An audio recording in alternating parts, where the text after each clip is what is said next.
That's right. Dahil magsa-summer na, kaya ito, naka-Yorks muna ako. Dahil pakita mo nga, naka-Yorks muna ako, pang summer look. O, di ba?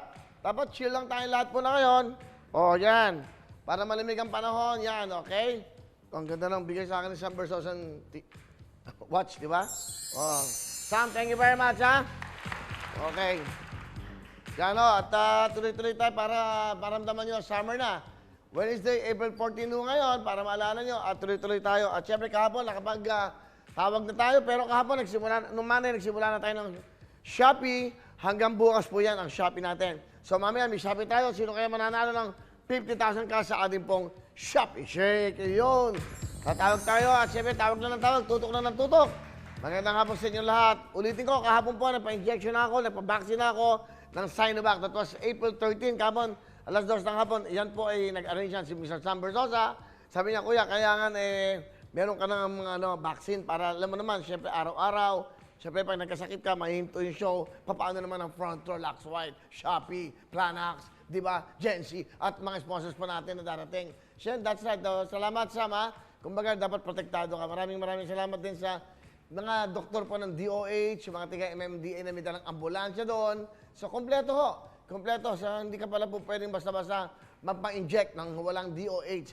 Dahil titingnan muna yung blood pressure mo, dapat tama, hindi ka high blood. Dahil pag high blood do kayo o low blood kayo, hindi kayo makibibigyan ng vaccine. Importante yan, yung Sinovac na yan, di ba? Yung vaccine, after 28 days po, babalik ako doon para sa pangalawang vaccine ng Sinovac ko yan. Alright, so second dose yan, may 11, medyo, sabi lang, may effect daw ng sinat o lagnat yon. Kaya, 11 ba yan? May 11 yan, Tuesday. Ayan, manda kayo. Baka kung maklagnatin ako, tawagin nyo si Miss Ai. Di ba? Si Ai Chua. Alam ba si Miss Ai Chua? O yun, kumidyante rin yun. Miss Ai Chua. Okay. So, yun, di ba?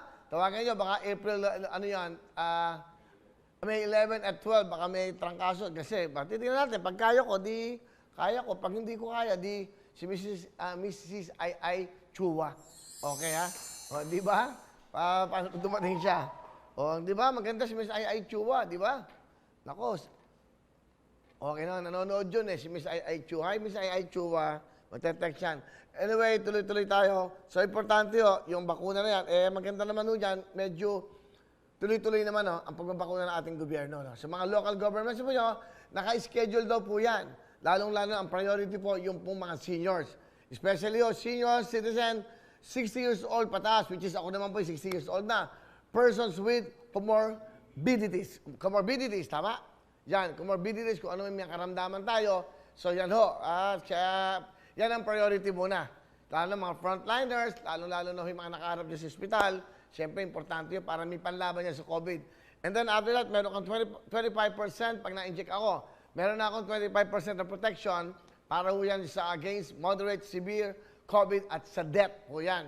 Ngayon, pag nakompleto na yung May 11 o another 14 days, magiging 100% na po. Ibig sabihin, hindi naman ibig sabihin hindi ka tatablan, pero may panglaban na ang katawan mo. Hindi ka na magiging severe at pero hindi ka na chance ang mamatay. Yun ang sabi yun ng mga of course, sa mga doktor, nung na-explain sa akin. Kasi meron kayong pipil-upan na dapat pila. Kumbaga yan ay pasaporte natin. I think, baka dumating ang panahon, pag abroad mo, pag wala kang vaccine, hindi ka makakabiyahe.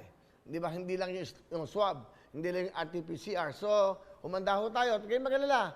I think, gumagawa naman ang ating gobyerno na talaga naman, nako, Diyos ko po, napakadami yung sinusuplayan sa buong mundo. Kaya wag tayong magmadali. Tayo, alam nyo naman, mahirap na bansa lang tayo, papansinin pa tayo. Buti nga, may nagbibigay pa niya. Yung iba, binibili na, no? Marami yan, no? Meron kang Sinovac, tapos meron kang Moderna, di ba? Marami daw yan, Sinopharm, Pfizer, Johnson, di ba? AstraZeneca. So, lahat ng ito, it's all up to you kung ano pong gusto nyo. Pero abangan nyo yan. So, kung ano available at importante yun, meron na tayong protection. Mahirap po pag wala tayong protection. Kita nyo naman, kung lalo lang kung kayo isama-sama sa bahay, maganda ko yan.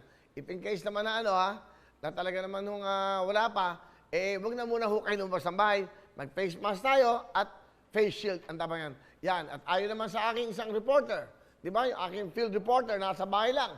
Saan ka naman nakakita ng field reporter nasa bahay lang? Walang iba kundi si VL. Ayun niyo po yan. Pakicheck lang, ha?